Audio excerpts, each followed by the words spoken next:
Welcome everybody to the Dr. GB show. Today we are here with Amy Hogan, and I am absolutely thrilled, blessed, honored to be having this conversation with Amy. Every time we seem to have a conversation, it's eye-opening, it's awakening, and it always leaves sand in my shoes, which I love, slightly uncomfortable with what I thought to be true. So welcome to the show, Amy. Thanks for having me. Amy, do you want to give a little bit of context, like a little bit of background of yourself before we get into the main content around storytelling and leadership? But yeah, for the sake of the audience, if you could give us a little bit of your background. Sure. Yeah. So I'm Amy Hogan. I'm a life coach and retreat leader and been doing this for about 4 years. I have a background in environmental sustainability. So I typically work with women and they come to me when they're at this stage of their life. And I say stage versus age because it seems to be all different stages for some people, where they've been like living life a certain way up to this point. And then they just feel like there's this nagging feeling that something's missing in a way. They feel like maybe a bit lost, unsure, stuck, like they know they want something to be different, but they're not sure where they want to go. And yeah, it seems that it always starts about career, because I think for myself, like I was in government and then I left that and started my own business. So people seem very like drawn to that, or how do I do that, or what's that like? And I think that like that might be what like draws people in. But then as we have those conversations, like we start talking about their career, and it always goes into, like, I would say something a little bit deeper, like we peel those layers back. And for some, it could be like they've lost their confidence along the way, like they're divorced, they've lost their job and they're in a different career, or they've moved homes and like things have really shifted. Or I was just thinking of this one client where I lost my train of thought there. But the conversation started out around career, and then it really turned into like her being afraid that when she really wanted something for herself, like she wouldn't be able to speak up or speak to it. She had these like regrets from the past. So I just really love working with people where we just kind of like peel back, and you might come for that like initial thing, which is usually career with the people I work with. And then it's just like something under those layers underneath that we kind of discover. And there's not like this one magic bullet, like leave your job and start your own business and life is magical. You know what I mean? Which is something I've discovered too, right? Like you're always learning and growing and shifting. And usually sometimes I find when you start something, it ends up becoming about something different, like along the way. Amy, I've known you for a few years now, and I didn't know that your background was environmental sustainability. So even within these first few minutes here, I've learned something new. And given that our topic today is about storytelling, in particularly in leadership, I want to start us off by a few nuggets and a story, interestingly enough. So I was looking back at the history of storytelling, and I found that storytelling dates back to the Chauvet caves in France 30,000 years ago. So there's actually carvings in the caves that depict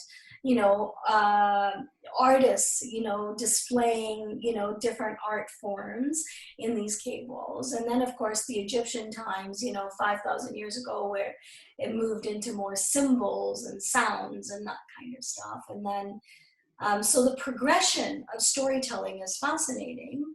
And for me, storytelling relates to leadership in the way that it's your legacy. I find storytelling directly related to, the stories we tell, our great-grandparents told, our grandparents told, and, it becomes this legacy of the person. So here's the story that I'd like to kick us off with. So I had signed up with you to go on a retreat to Tomogamy. And the goal was to face all of my fears, the claustrophobia, the being alone, no connection to the kids. Like there was all of that stuff playing out. And of course, throughout that process leading up to that trip, you and I had multiple conversations as I had panic attacks about going. And one of those conversations was at 2 o'clock in the morning. And there was a sentence, Amy, that you said to me that I will never forget. And you said, Jeevy, if you say no to going, that's just as powerful as saying yes. And that sentence, Amy, almost gave me the permission to say no, but it gave me the permission to say no with strength, with control, with power, instead of feeling really guilty and shitty about not going. And so I often tell that story to people, very often. I can recount at least 10 to 15 times where I've told that story about, how we got to that 2 o'clock in the morning conversation. So what I'm trying to say here, that there's pivotal moments that as we tell those stories, there's always something in that story that shifts a dynamic for us going forward or moving forward. So I'd love to hear your experience, of course, of that tomogamy on the receiver end. Sure. I'd love to share that. And is it all right if I ask you a question Yeah, before I go do that? please. So I'm curious, like when, like you said, you've told that story a few times, which I love hearing. Like, it's interesting what lands with other people.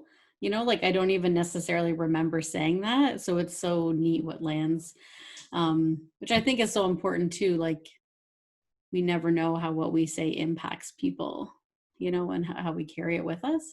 But as you've told it like different times, do you get something out of the time you tell it, or does it mean something else to you when you share it? Or do you I know you're always very insightful and teasing things out. So do you ever get something different when you as the teller of the story?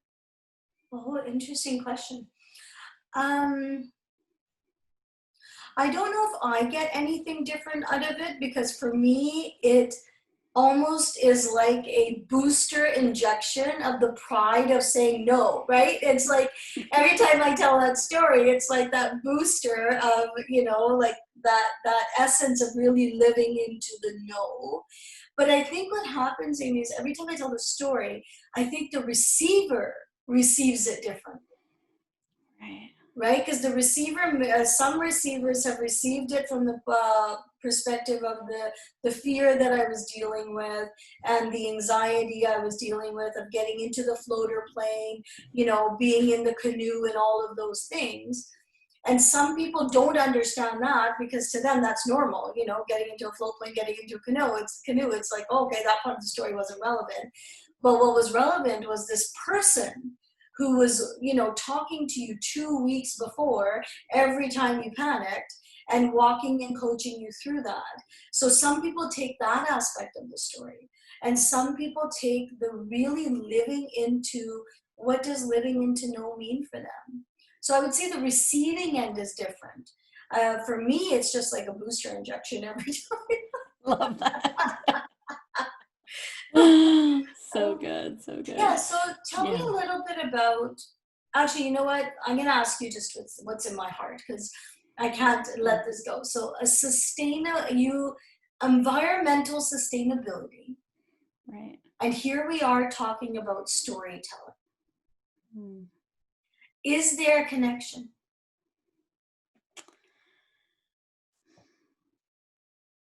I think I love how you switch questions too. That's awesome. And I have goosebumps. So I'm like, oh, maybe something's here, Yeah. I think it really is about just the individual person and their story and their journey. And oftentimes, like, I know I do it now, like I'm always so curious about people when I meet them and tell me this and tell me that. And sometimes, like a lot of the time, it's genuine curiosity. And sometimes I'm like, what are they doing? How did they do that? How did they come to do that in their life? Or I'm really interested in what they're doing. And I find I almost want to like, well, maybe if they tell me how they did it, I can do it too. And not that I couldn't do it, but it's like I have to have my own process and they have their own process. And so I think too, when my clients come to me, like we might think like, oh, the answer, the key is like, I'm going to leave my job and start this career and do all these things. Or for you, maybe it's like, I'm going to go on the float plane and conquer all my fears and like life's going to be awesome. And like, in a way, not that it's not, but there's still certain things that were like, that are always going to be there, and in a good way. You know what I mean? It's like, we don't necessarily have to like leap off the edge all the time, I think, to really like get those lessons or have a story or I don't know, go where we need to go. You know, if the story is like all the little stepping stones of here leads you to there. And sometimes you don't know where you're going until you look back and you're like, okay, I see this connection was this and this led me to that and all these little points. So I think it's like, yeah, it really is maybe honoring your own story and your own path and not have, it doesn't have to be like everybody else's or doesn't have to be like, I think the word is just honoring. Yeah, really like honoring your own journey and what you're going to learn in your own lessons. Yeah. So let's talk about that. When we talk about honoring our own story, now every single person we meet has some sort of a story, right? Like I know my story involves boarding school. It involves, a disownment. It involves a divorce. It involves, all the achievements, that I've achieved. Involves my kids. Like there's so many elements to that story, and it's literally like that. Joseph Campbell's hero's journey, right? There's the calling and the trough of despair, and then the social network, and then the elixir. Like I literally sometimes feel like I've ridden that roller coaster of a story, right? With all the plots and twists and characters, and when you say honoring your story, I'm also reminded, and I won't say this correctly, of course, but it was one of Shakespeare's quotes where it's something about life is a stage play and we are merely actors coming in and out, of the stage play. And it's always hit home for me. So let's talk about honoring your story. Like what happens in that honoring the story? So I just had like a experience come into mind, so maybe I'm going to share that and the answer will come from that. So I think it was maybe like 3 or 4 years ago, just when I was starting this out, and it was before I started running my own retreats. And I was on this retreat, and kind of similar to how like when you were going to come to Temagami and you're like, I'm going to conquer these fears and I'm going to do this. And part of it, we were going to St. Lucia and we were climbing, I think it was the Gros Piton, like one of the two pitons there. And we were going to climb it, and it was like this summit retreat. And, part of it was like, kind of like the peak of the retreat in a sense was like the peak of us getting to the piton and having this climb and everything. And, I thought it would be this moment when I got to the top where it was like, like life is going to be different after this time or something, Yeah. And it was just not, it was for me. So it was very hard physically. It was very physically challenging for me. I think it took our group, because we stuck together as a group, like way longer to get up there than we anticipated. And we ended up kind of like splitting up on the way down. And I just remember when I got like the view at halfway for me was like spectacular. And then we got to the top and I was like, this is great, whatever. I was just so exhausted. I couldn't really, because all I could think about was like getting back down, and I was already so exhausted. Mm. And okay, can you remind me what your question was, if you It was remember? honoring your story. Like, what Right. goes into that when you honor that? Okay. So yeah, and then okay, so get to the, I'm gonna keep that in my mind there. So then get to the top and come back down. I ended up coming back anyways, coming back down on my own with a guide, as our group kind of split up. And there was a point halfway on the way up. I think we were just past halfway. And I was with like 2 or 3 other people on the retreat and our guide. And I just needed, like, I was really struggling. I was like, do I go on? Do I turn back? And I just said, like, I need to sit down here for a minute. And I just sat there for a minute and like had some water and a little bit of a cry. It was like, what do I do? And so I ended up asking my grandparents, who are no longer like alive in this realm, I guess you might call it, or this on this planet, this stage of life that we're in, and just asking them like for help to get down safely, or to, can't really exactly remember what I asked for in the moment. But as soon as I did, I like felt a bit lighter and I Mm. felt better, and I didn't feel so like nauseous, and I had like a little boost of energy, and I was like, okay, this is cool. And I didn't really, it wasn't until after when we came back down and I was like processing it. I was like, first of all, like I'd never really talked to them like that before. And then as I like processed it and maybe shared with other people, I realized that like, oh, maybe I can ask them anytime I want. Like I can talk to them. They're there like as angels or guides or what have you. Um, and so I feel like the whole part of it, I thought initially was like to get to the top and to do the thing. And then I'm like, after I realized like it didn't even really, it wasn't about getting to the top. It was about like getting to that halfway point Mm. so that I just got chills again, so that I would know that they were there and I could talk to them anytime I want, which now I Mm. do. And I like feel, like my nana, like a tree, if I hug it, and, and I'm like, now I know they're there all the time. And so I feel like honoring the story is, it's not about necessarily what you thought it might have been about, but it's about what was. And so why don't Mm. you honor like what was and what really happened, and maybe the experience that you didn't think you were going to have.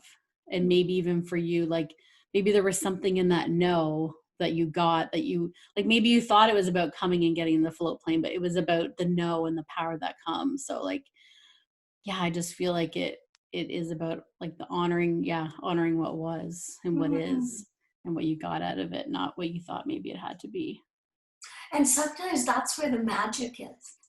You know, that I find, when I speak of my world of magical pixie dust, and, I think that those are those moments. And you reminded me of my trip to Sedona. So, a friend and I had gone to Sedona as a part of my sabbatical when I had left healthcare. And we arrived there, and the birthing caves were not a part of the plan. So we had a plan as to what vortexes we were going to see, what we were going to do. So my friend told me about the birthing caves, and she said, Gigi, maybe we could do it on the next trip. I said, oh, okay, so, that's fine. So I had just done 6 months of cranial sacral therapy with, a gentleman here in Vancouver, and sorry, Nanaimo. And as I was going to bed, Amy, I realized that perhaps the birthing caves are the closure to the 6 months I had just done to the cranial sacral therapy. And it was fascinating. The next day we went for lunch, and the chief that takes you to the birthing caves was at that restaurant and knew my friend from before. So came up to us and said, hey ladies, how's it going? What are you guys up to? So we started sharing, and my friend said, this is the gentleman that takes you to the birthing caves. And I looked at him and I said, you probably don't have time, but, I'm wondering if it's something that I would want to do. And if I did, it'll probably be tomorrow. And also recognizing the desire for him to say, no, I don't have time. I had that recognition thinking, oh, he's just going to say he's busy. It's like, a day's notice. And I knew, Amy, that in my mind, I had already made up the story that I couldn't do it because it was a 2-hour walk, almost a 2-hour up mountain climb with no gear, nothing.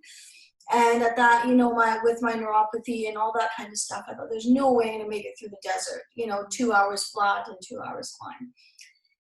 And guess what happened that night? He went home and sent my friend a message saying, if GB wants to do the birthing caves, we can meet at 6 o'clock in the morning. So my friend says to me, this is what Jesse's saying, GB, and what do you think? And I said to her, okay, and I was kind of shocked. I'm like, shit, he said he's available, darn. So the next day, we started walking, of course, and Jesse asked me, he said, how are you doing? And I said, well, I don't know if I'm going to make it, and all those things, right, that the gremlins, I think you and I have had gremlin conversations before. And he said to me, all you need to do, kid, is step one foot in front of the other. And at times in which you cannot, then you step one foot to the side and then step forward. And then at any point you say, let's go back, and your intention is pure to go to the birthing caves, and we come back from wherever you're at. And so we started walking, and we went up the mountain.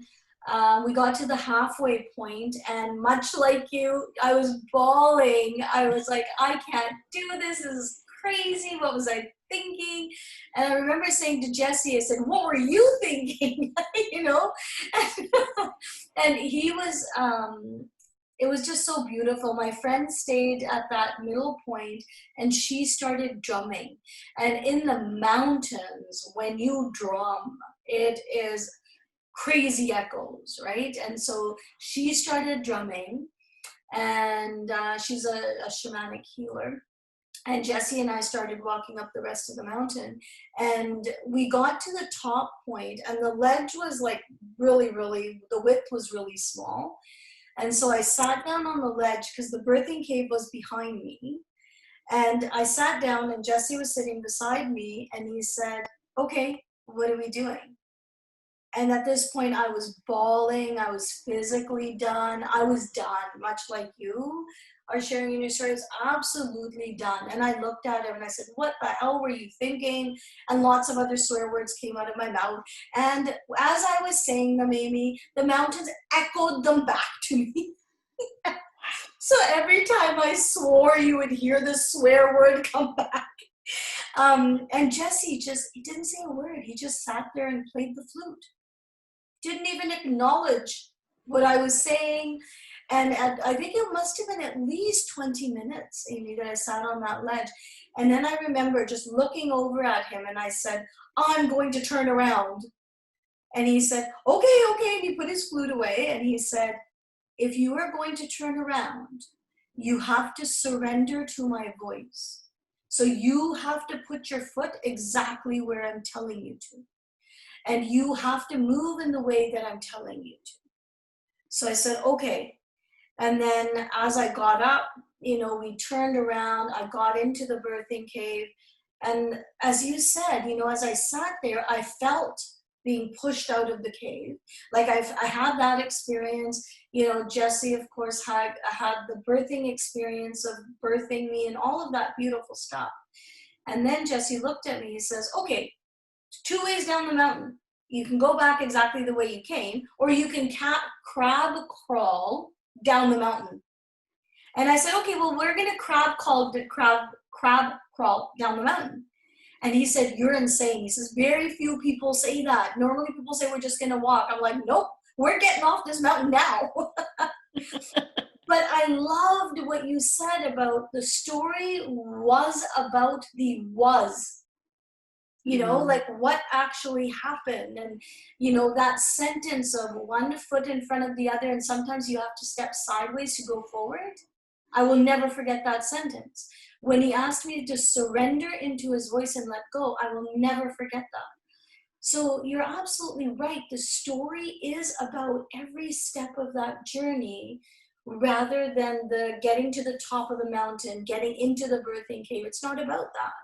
Yeah. And I think in business, I think people don't get that sometimes. They don't get that sometimes it's about the journey because they're so busy thinking about revenue or profit margins, or key performance indicators, triple bottom line, like all of these great things that need to happen because money gives us freedom to do the things we need to. However, does that need to be our focus in our story? Yeah. Yeah, I know you're asking me that question. I'm so into what you were just saying there and what you were sharing, like it. But isn't that the beauty of storytelling?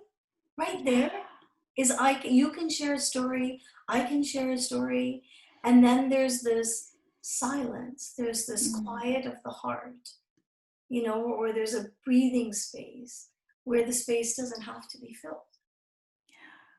And so much connection, Mm-hmm. like even though we've known each other for a few years and like we've had some, like every time we talk, he said, I'm always like, ooh, like we always have these awesome conversations. But it's like stories like that when you hear, I don't know, it's just like you get to know someone on a different level, or you just feel so connected to an experience that they had. And it's such a beautiful way to share something and feel connected to somebody and to like draw them in and bring them in. I think right there is the golden nugget of this conversation, right? That, well, there's two out of just what we even said of the journey that happens, what actually happens versus what we thought was going to happen. And the second, you beautifully said it about that connection. Like it allows us, I think, to connect to our team members differently.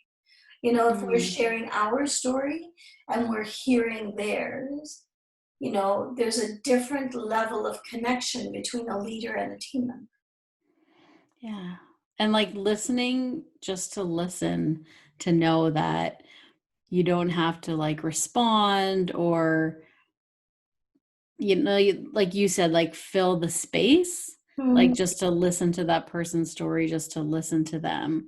And I feel like this is maybe in a different context, but there's this quote that I saw like a couple of weeks ago before we were, like just when we were talking about having this conversation, and I saw this quote come up and I took a picture of it, and it says here, leaders who don't listen will eventually be surrounded by people who don't speak, by Andy Stanley. And I just thought that was so interesting when we talk about like storytelling and listening and like being able to listen and to kind of put like your own mind or your own perspective, or like not have it be about you, like to put that kind of on the back burner and to just like have the other person be the focus too, right? To be able to listen to their perspective and what their experience and their journey has been like, to be able to fully be there with them. Amy, why do you think it's important for a business owner to know their story, like your own story? Say if I'm a business owner, what is so vital about me understanding my story of where I've come from?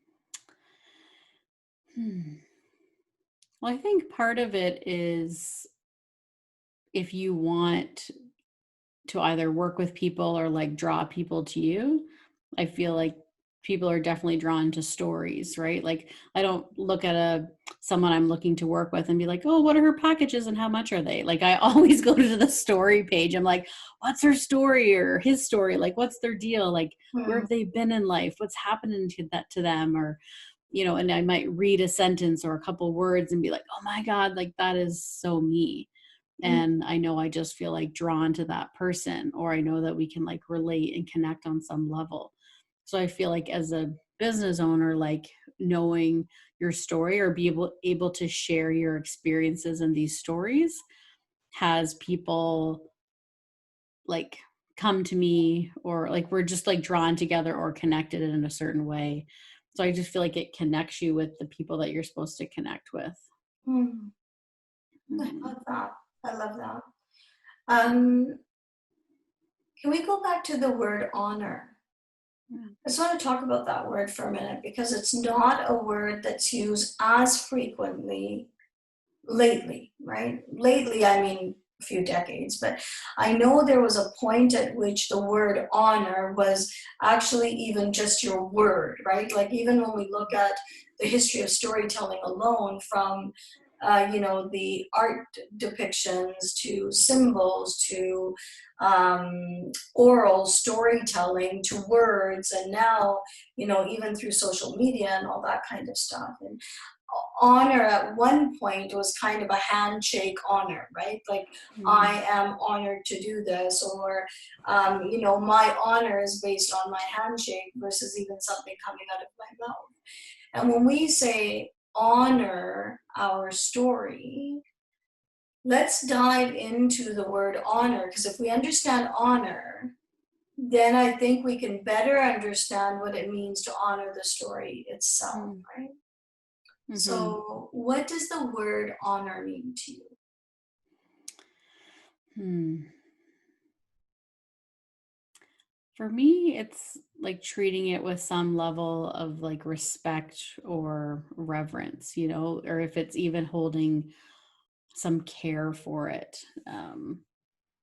Like when you were talking there, I just kept thinking about like honoring your word. Mhm. And I know for me and in my life, like there's certain people that I know that if they say they're going to do something, like they are going to do it. And I trust that, like I trust the ground's going to hold me up, like I just know it.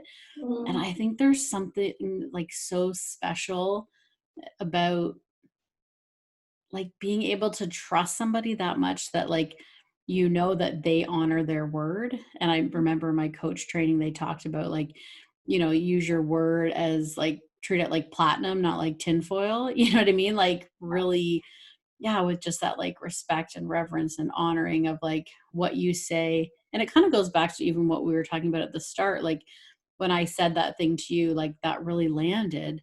And it's just like using your words with intention, and like if you say you're going to do something, to do it. And I think that's become a thing for me in my life too, like noticing if I said I was going to do something for somebody by a certain, that's why I like to say I will do this by this day at this time.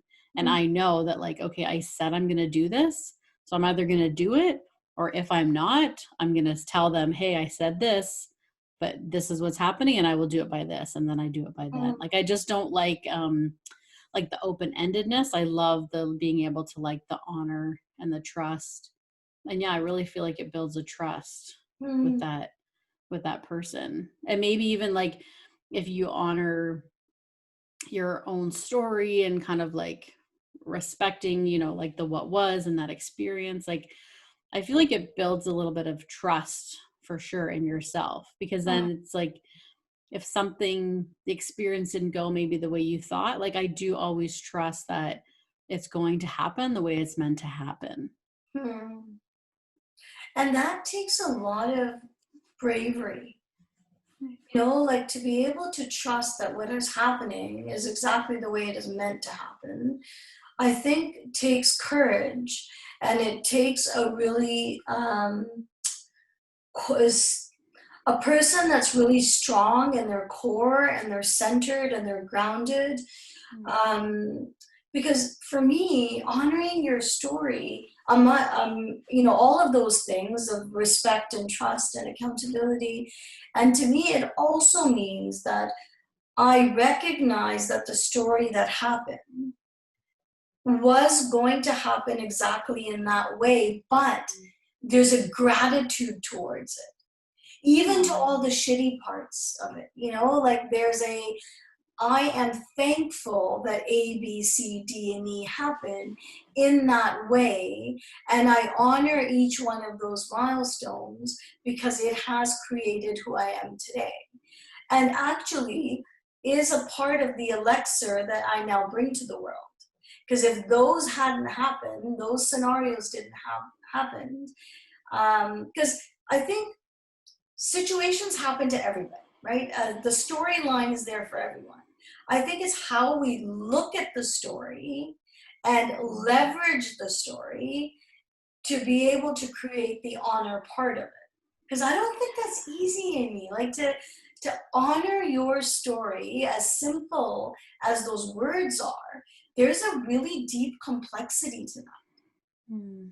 I love the way you said about the gratitude, like really like having gratitude and being grateful for, like, you said, that's the word that you Yeah. said, right? Was it yeah, like just, yeah, for that process, the way it was and the way it happened. And like, I don't know about, maybe I also, yeah, I do trust the process and I love a good surprise.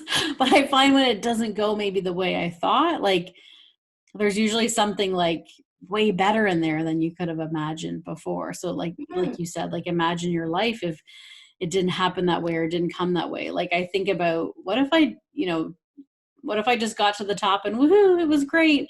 And I didn't have that like moment where I was like talking to spirit, like maybe would I have ever known that I could have talked to them, or, like, I don't know what would have happened or how life would have been different. And if I Mm. didn't have that particular experience. Yeah, because I think we try to control the elements of our story so much that within the control, I think we sometimes lose the magical pixie dust moments, right? And I'm just a few days ago, and this is a simple, just a life example of something, that happened. So my husband's been waiting for cataract surgery for quite a while. And, we showed up to the clinic. It was about 2.5 hour drive, showed up there, and they said to us, oh, we called you a few days ago and to tell you that the doctor actually isn't in today. So we were like, okay, well, we just drove 2.5 hours. What number did you call? And they gave us the number, and, we showed them the phone and we said, we've got no missed calls, no voicemail, etc. And we said, there's a secondary number because Pete's number was also on there. And we said, did you call that number? And they're like, oh no, due to COVID, we didn't have time to call the second number.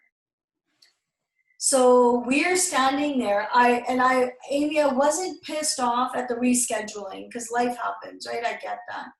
But you're now basing your negligence on COVID. Like, somebody's driving out for 2.5 hours. That's a 5 hour day to drive there and back. You would think that if you called us 3 days ago, you would try one more time, or you would call the secondary number, something, and then not give an excuse of COVID, or just say, we screwed up. We should have called the secondary number, but we didn't. And that would have handled the situation much better. So the young lady said to us, I'm happy to reschedule. So in that moment, I looked at Pete and I said, I need to think about this. Can we call you to reschedule? And she said, yeah, sure. So I got back into the car. We started to drive back. Of course, both of us, upset because obviously he needs to get his cataract surgery done. We got home.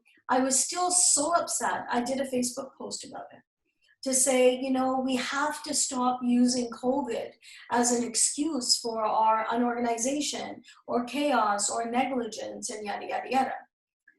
To which one of my physician friends responded to say, have you tried this particular doctor? He's amazing. And if I ever had to have private cataract surgery, this is the person I would go to.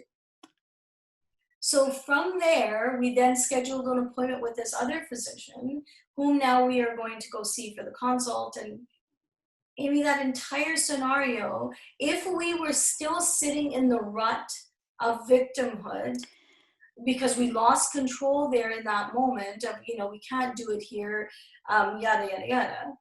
The magical pixie dust moment may not have opened. Had I not said, can we get back to you for rescheduling? Because we could have easily rescheduled, but I didn't feel it in the moment. So I acknowledged my intuition to say, no, this doesn't feel good. We'll let you know if we want to reschedule.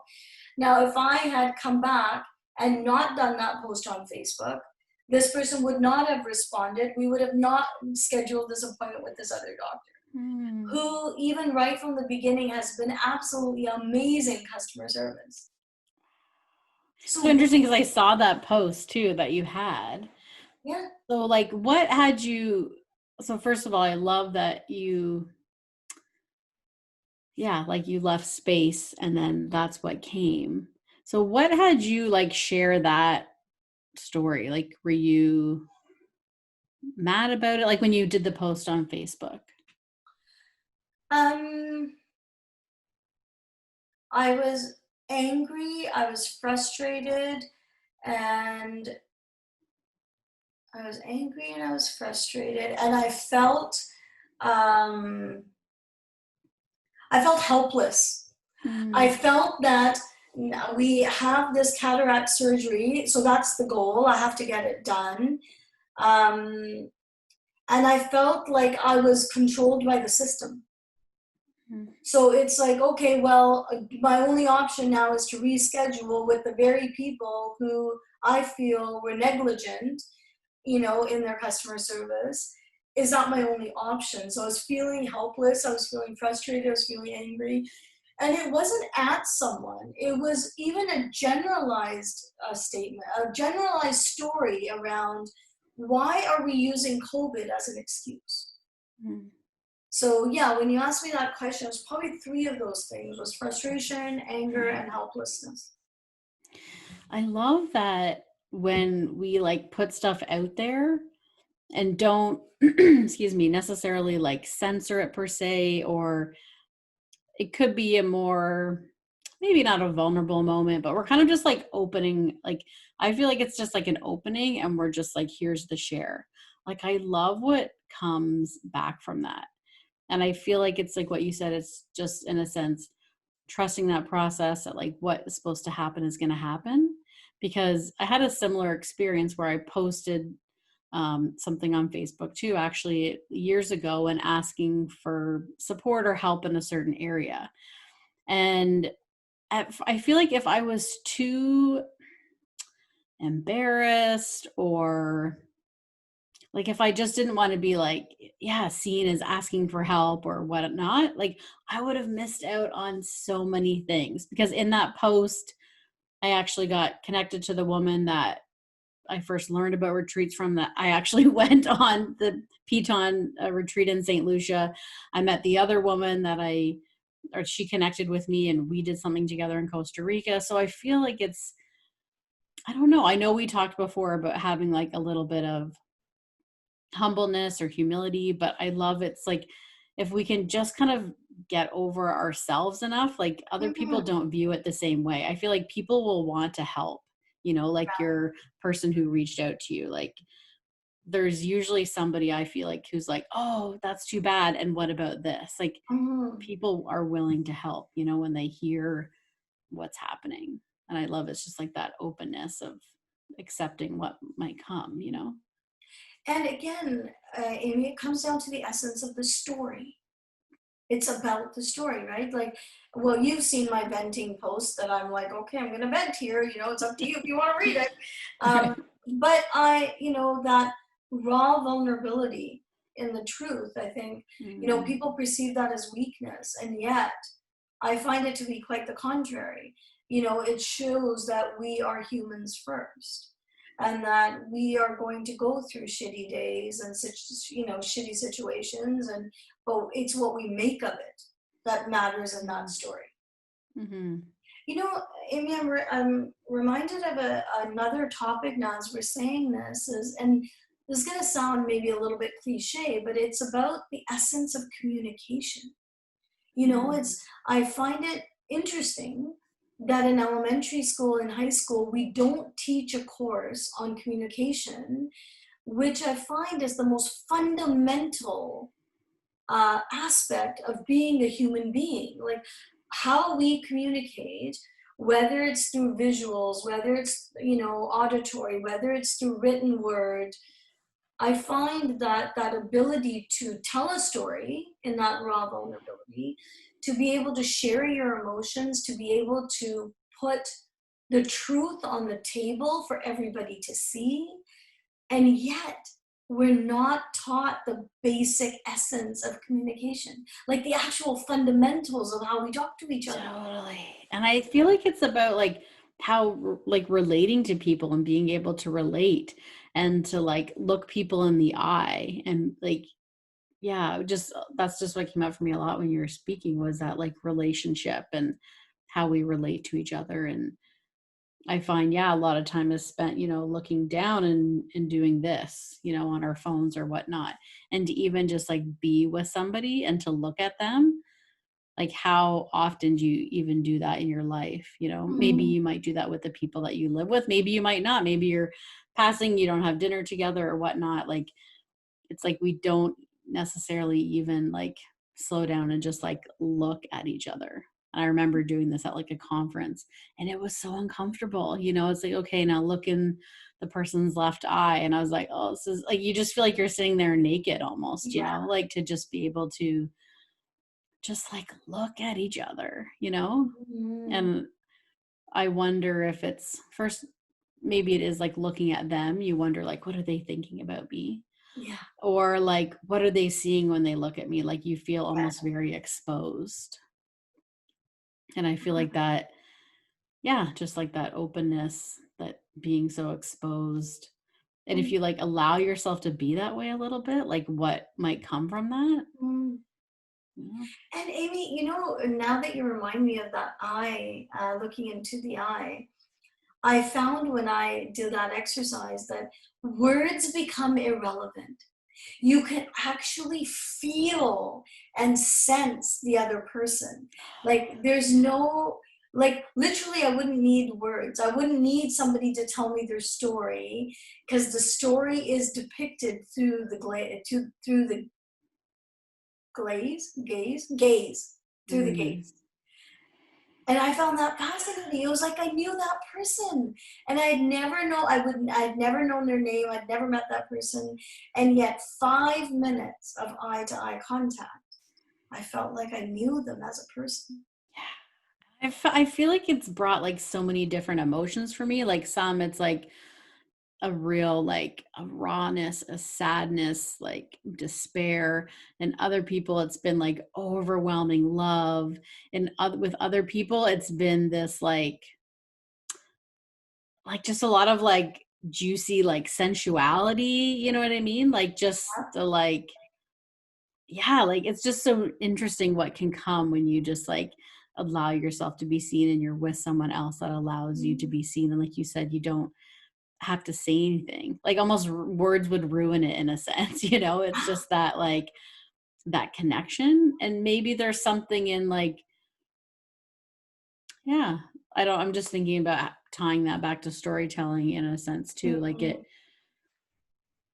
sometimes it can be said like, yes, obviously we normally use our words to communicate, but so much just comes through that, like obviously body language, but even just in that like rawness, Mm. and the ability to let whatever might fill the silence, like fill it and just be there with it. And even though it's uncomfortable, like to just be with it. Mm. You know, totally outside the box thinking here. What a fascinating experience, pilot, whatever you want to call it, to have between a leader and a team member. That Wouldn't is so that be juicy. super cool if a leader Oh, chose to do just, the eye to eye experience with any team member? They could pick any team member. But 5 minutes, I think, what a freaking shift in business. could you imagine like what could come from, yeah, just that like being Or your there and seeing each supplier. other in that way. Yeah, or your supplier, or your vendor, or a stakeholder. Yeah. It would be as uncomfortable as crap. but Right. but if somebody was willing, I think, to be there, it would be a pretty fantastic experience.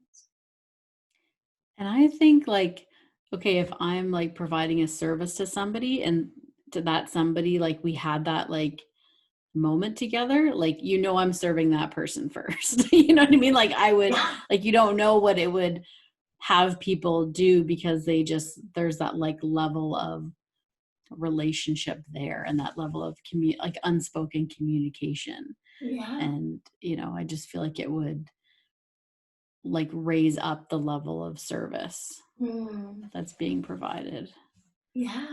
you know? Amy, when I talk to CEOs about their legacy, I always bring it back to what stories do people tell about you around their dining room table. For me, that's the essence of legacy. It's not what people tell you to their face. It's not what people tell you in their workplace. It's what do people say about you around their dining room table? What do they say about you after a day of work where they've come home and they're talking to, like, how did their day go when they tell that story of, oh, Right. I had a wonderful day today, or I had a really crappy day today. Like, what is the essence of that story? Because as I think I started off the show with, the essence of that story is what builds the legacy of that person, Mhm. right? So, Amy, what does the word like? What does that connection look like for you, if any, in relation to storytelling and legacy? Yeah. I think what came to mind as you were speaking is that we really don't know what people are going to say about us around the dining room table. Mm-hmm. Like, I might have never known that you told that story about the saying no. Or I've had other people, I'm trying to think of like things that even that I've shared with people, like, just so you know, this had a huge impact. Um, for example, I think it was our very first conversation when you were doing those sessions with the cards, Mm-hmm.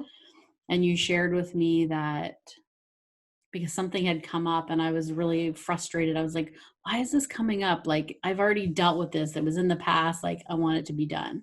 And you said something to me to the effect of, whenever something comes up, it's it's coming up in this way because you're different. Maybe you're able to work through it at a new level. So you're like, it's not the same thing coming up. It's something different. And you can go to a different level. And it was like this, like, just ding moment. I was like, oh my gosh. Like, and I have shared that with quite a few people. Like, well, I can think of definitely two people offhand, and it's had them treat themselves with so much more compassion. Mm-hmm. Like, oh my gosh, here I'm getting mad at myself for the same thing. And really, it's not, because this has shifted. This has shifted. I'm actually able to look at it in this way now, or maybe go to a different depth that I wasn't like prepared to go before. And so, yeah, I think it's almost like we don't necessarily know what people are going to say about us around the table. But if we like honor our own story and like share that and do it, if it's in a real authentic way, um I almost feel like that's the part we can control if we want to, like, if we want to live to that, and then people will say what they will. Mm-hmm. um because I think if I was always concerned, and I know this isn't maybe the way that you meant the question, but if I always thought like, how might they tell this story afterwards to a friend or whatever, I feel like that would stop me from saying what was in here. Of course, yeah. Yeah. So I feel like it's, yeah, if you live it from here, and what Mm. will come. But Yeah. Yeah, it's trusting what's coming out of your mouth, right? And it's trusting also, I think, the story that you're telling in that moment in time, right? mhm. Because you can tell the wrong story at the wrong time, right? So yeah, a lot of so and you thought we weren't going to have nuggets in this conversation. I laugh. Um, so the word honoring of the journey, the word connection around, connecting differently with people. the different ways in which we communicate, sometimes without even saying words. All of those things combined, with the essence, of course, of communication, all of them combined into this world, a space in which we can tell about ourselves, right? And you said that, and I couldn't get into it at the time, but you talked about leaving space, like not having to rush to a response or, whatever it is. When I was telling the story of the cataract place, you said, it's you left space. And you're right, that leaving of the space left room to create something else in that storyline. So now I've told that story on Facebook, which stimulated a whole bunch. I've told it here. And it is probably going to be a story that I'm going to tell multifolds over, right? Given just the lesson that we learned out of that story. So, Amy, in closing, 7.5 billion people around the world listening to what is in Amy's heart. What would you say?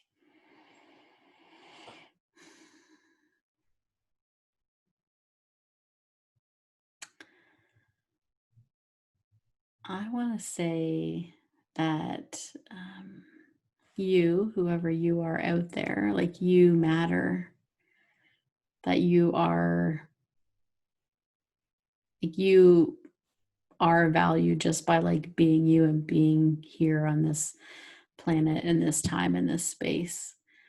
And I feel like we are, myself included, like we're too quick to like undermine ourselves or cut ourselves short or not trust that like feeling or thinking that like what we have to say or what we want to do or the story that we want to tell like doesn't really matter. And going back to what you said to me at the start of this conversation, like we have to just trust that the one person who's ever meant to hear this is going to hear it, and that's why we're talking. And so I feel like if there's like a story or something that you feel called to share, like share it. It matters because we never know like who the audience might be for that story, and they need to hear what you have to say. Beautiful. Amy, thank you so much for being on the show. I look forward to other conversations that you and I are going to have, because we touched on so many conversations, especially in relation to the eye experience, like looking into each other's eyes. There was one topic of interest there, that emotional intelligence piece, right? That loop of emotional connection that you have with the other person. So perhaps another day we can explore that. But thank you so much for being on the show. Thank you so much for having me. It's been such a pleasure. All right, everyone. Thank you so much for joining us on the Dr. Judy Show. Look forward to bringing you a really exciting topic again next week. And until then, be safe out there and take care.